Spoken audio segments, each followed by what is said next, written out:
Hola, ¿qué tal? Bienvenido, bienvenida a un nuevo capítulo de Alta Efectividad. Hoy te quiero hablar de cómo gestionar debidamente las interrupciones internas. Vamos allá. Uno de los mayores ladrones de tiempo que existen son, sin duda alguna, las interrupciones. Las hay de varios tipos, básicamente de dos: las interrupciones internas y las interrupciones externas. Las interrupciones internas son aquel tipo de interrupciones que no están provocadas por ningún tipo de estímulo externo, sino que simplemente perdemos la concentración porque se nos va la cabeza en pensamientos, en reflexiones, o incluso simplemente perdemos la atención, la concentración sin más. Por oposición, las interrupciones externas sí que están provocadas por estímulos externos, como podría ser una llamada de teléfono, una notificación en el móvil o una interrupción física directa de una persona que esté cercana a nosotros y que nos llama la atención. En este capítulo, pero, nos vamos a centrar únicamente en las interrupciones internas, en cómo gestionarlas debidamente. Algunos artículos, algunos estudios hablan de que el 90% de las interrupciones que sufrimos son de naturaleza interna, es decir, que no están provocadas por ningún tipo de estímulo externo. Otro dato muy importante a tener en cuenta en relación a las interrupciones y específicamente en relación a nuestra capacidad de concentrarnos es que las personas podemos aguantar un máximo de 2 horas estando altamente concentradas. A lo largo del día, pasadas las 2 horas de alta concentración, nuestra capacidad para concentrarnos va disminuyendo drásticamente. Por esto es muy importante que al empezar a trabajar, sobre todo durante las 2 primeras horas en las que podemos conseguir la máxima concentración, empecemos por trabajar en aquellas tareas más duras, lo que se llaman las tareas roca, es decir, aquellas tareas que requieren más concentración, porque son las más complejas. Parece ser que esta pérdida de concentración en las interrupciones internas obedece a un mecanismo biológico heredado, es decir, a un automatismo adquirido a través de años de evolución. Esta pérdida de concentración que nuestro cerebro tiene de vez en cuando es un mecanismo de defensa para que el cerebro vuelva a conectarse con los estímulos exteriores y de este modo pueda advertir posibles peligros. En realidad, el tema de la concentración, el tema de la atención, es un tema extremadamente complejo en el que influyen gran cantidad de factores. Vamos a ver algunos de los principales. Un primer factor muy importante que influye en nuestra capacidad para mantener la atención, para mantener la concentración, es nuestra personalidad, la personalidad con la que hemos nacido. Hay personas que de natural son más dispersas, que se distraen más fácilmente, que les cuesta más mantener la atención. En cambio, hay otras personas que tienen más facilidad para mantener la atención. Esto podría estar relacionado con la cantidad de neurotransmisores que tiene cada uno en su cerebro, como la dopamina.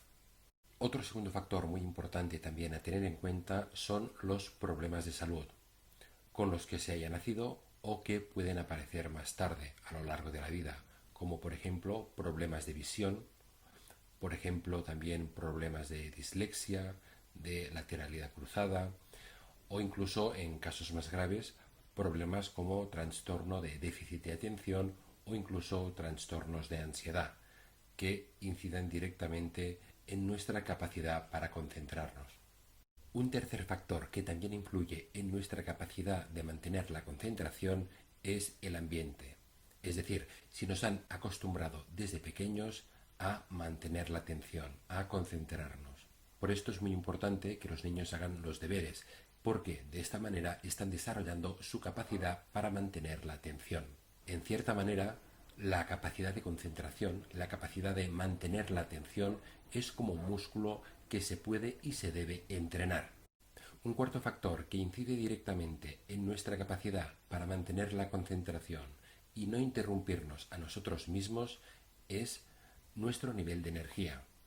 A medida que nuestro cerebro va consumiendo glucosa y cada vez dispone de menos glucosa, el cerebro se va debilitando, se va cansando, va trabajando cada vez con más dificultad y esto por supuesto hace que se desconcentre mucho más fácilmente. Por lo tanto, la falta de alimento, la falta de energía, la falta de glucosa incide directamente en nuestra capacidad para concentrarnos.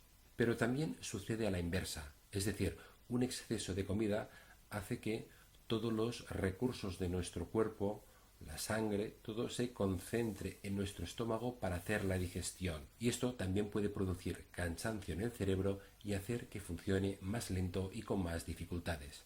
Un quinto factor que influye en nuestra capacidad para mantener la atención y también en el hecho de que nos autointerrumpamos a nosotros mismos es el estrés que sufrimos y cómo lo gestionamos. Es decir, si estoy muy estresado, si tengo muchas cosas en la cabeza, es más fácil que me cueste concentrarme y es más fácil que me autointerrumpa con pensamientos, reflexiones, temores, miedos, cosas que no quiero olvidar, temas que me preocupan. Un sexto factor, también muy evidente, es el hecho de descansar bien. Si dormimos mal, si no descansamos bien, si vamos cansados, nuestro cerebro también funciona con más dificultad, le cuesta mucho más concentrarse y se dispersa mucho más fácilmente. Fíjate que de todos estos factores que hemos analizado brevemente, menos los que son cosas de nacimiento o cosas puramente biológicas, el resto son cosas que podemos influir en ellas. El resto son cosas que podemos intentar mejorarlas, intentar cambiarlas, con ayuda de especialistas, realizando ejercicios, con ayuda externa si cabe, pero son cosas que está en nuestra mano el poder mejorarlas, aunque solo sea en parte. Ahora vamos a suponer que no tenemos ninguno de los problemas o factores que hemos mencionado anteriormente, en cuanto a patologías, en cuanto a enfermedades o en cuanto a dificultades especiales. Luego, siendo personas totalmente sanas, igualmente acabaremos sufriendo pérdidas de atención y autointerrupciones, porque, como ya hemos visto, en parte también es una respuesta biológica de nuestro organismo, un mecanismo de defensa. En muchos artículos que se pueden encontrar en Internet te explican cómo intentar evitar o gestionar las interrupciones internas. Pero yo me pregunto hasta qué punto tenemos que evitar estas autointerrupciones si de hecho son una respuesta biológica heredada, un mecanismo de defensa. Estas interrupciones internas, como mecanismo de defensa, tenían mucho sentido en la antigüedad, cuando el hombre primitivo vivía en la sabana africana y estaba sujeto a varios peligros, como animales salvajes, depredadores, etc. Pero hoy en día ya no estamos sujetos a todos estos peligros de antaño y por lo tanto estas interrupciones internas juegan más bien en nuestra contra. Por esto, aunque las interrupciones internas sean en el fondo mecanismos biológicos de defensa, de protección, aún así necesitamos gestionarlos, necesitamos minimizarlos, ya que afectan directamente a nuestro trabajo, a nuestra capacidad de concentración, a nuestro rendimiento, a nuestra efectividad. Luego, ¿cómo podemos gestionar debidamente nuestras interrupciones internas? Lo primero es darse cuenta de que nos hemos despistado, de que hemos perdido la concentración. Y esto sí que no parece haber atajos, es cuando uno simplemente se da cuenta. Esta interrupción interna, esta desconexión, esta pérdida de atención, de concentración, ¿ha sido causada por falta de energía o no? Si no ha sido causada por falta de energía, puede ser que, por ejemplo, haya sido causada por un pensamiento, una reflexión, alguna cosa que no queremos olvidar que nos ha pasado por la cabeza. Aquí lo que deberíamos hacer es rápidamente apuntarlo, porque así ya no tenemos que pensar más en ello y de esta manera podemos volver a dirigir toda nuestra atención, toda nuestra concentración en la tarea que estábamos realizando. Para minimizar las interrupciones internas también es muy conveniente adquirir el hábito de, cada vez que me encuentre haciendo una tarea, interrogarme si aquello es lo más conveniente que haga en aquel preciso instante.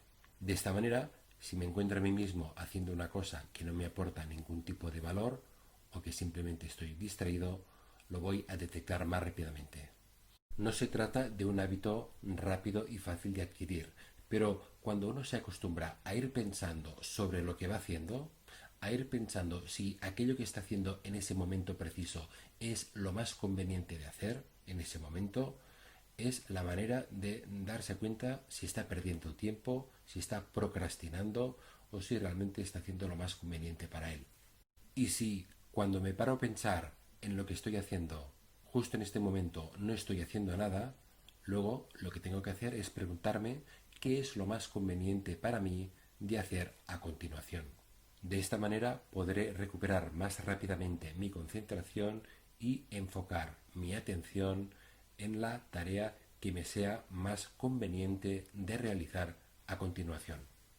Sobre todo eso, el hecho de preguntarse frecuentemente si aquello que se está haciendo en aquel momento realmente es lo más conveniente de hacer en aquel momento, este hábito ayuda a enfocarse, ayuda a concentrarse y en cierto modo constituye un antídoto contra la dispersión y sobre todo contra la procrastinación. Por otro lado, si sufrimos una interrupción interna provocada por una falta de energía, tenemos que analizar si es una falta de energía leve o grave.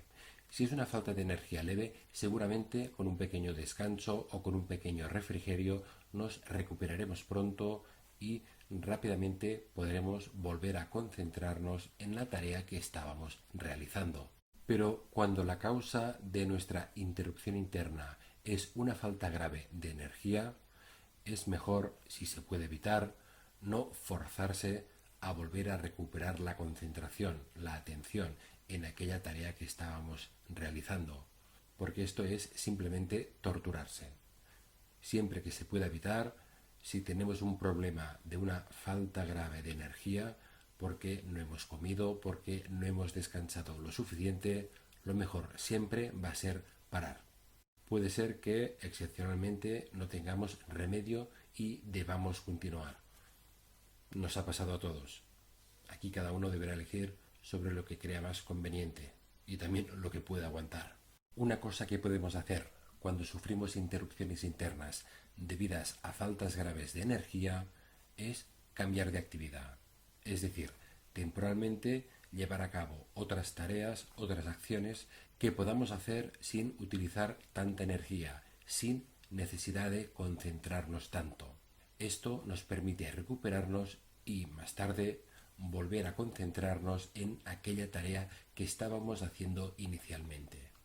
A mí, por ejemplo, la hora antes de ir a comer me cuesta mucho realizar determinadas tareas, sobre todo que requieran mucha concentración. Luego, como sé que es una cosa que me pasa a menudo, la hora antes de ir a comer intento siempre hacer tareas que no conlleven demasiado gasto de energía, demasiada concentración, como por ejemplo hacer llamadas telefónicas, charlar con alguien para acabar de coordinarnos y temas como estos un poco más ligeros. De igual modo, cuando termino de comer y me tengo que volver a poner a trabajar, también empiezo por tareas más light, tareas más ligeras, para tener tiempo a acabar de descansar y poder ponerme a trabajar con más intensidad al cabo de un rato, que me será mucho más fácil. Es decir, si la interrupción interna que acabamos de sufrir no ha sido provocada por una falta muy grave de energía, intentaremos continuar haciendo cosas, no haciendo la misma, que requería mucha energía, mucha atención, sino hacer otras cosas que también tengo que hacer, que también me son convenientes de hacer, pero que no me requieren tanta energía. Esta es la manera de ser máximamente efectivo a lo largo de todo el día, es decir, gestionar correctamente mi nivel de energía a lo largo de todo el día. En resumen, el hecho de poder afrontar con éxito mis interrupciones internas va a depender de mi habilidad para gestionar debidamente mi capacidad para mantener la atención y también mi capacidad para gestionar debidamente mi nivel de energía, que son dos factores que fluctúan constantemente a lo largo del día. Esta habilidad, como todas las habilidades, solamente se consigue con la práctica y la repetición. Esto es todo para hoy. Espero que hayas encontrado este capítulo muy interesante. Y en fin, me despido de ti y nos vemos en un próximo capítulo, aquí, en Alta Efectividad. Y recuerda, si tienes alguna duda sobre cómo mejorar tu organización personal, escríbeme, mándame un correo a dudas@altaefectividad.com y te voy a responder lo más rápido que pueda con una solución práctica, eficiente y ajustada a tu necesidad o problema de organización. Y si te interesan este tipo de contenidos, sobre todo no te olvides de suscribirte a este canal de YouTube de Alta Efectividad. Nos vemos. Hasta luego.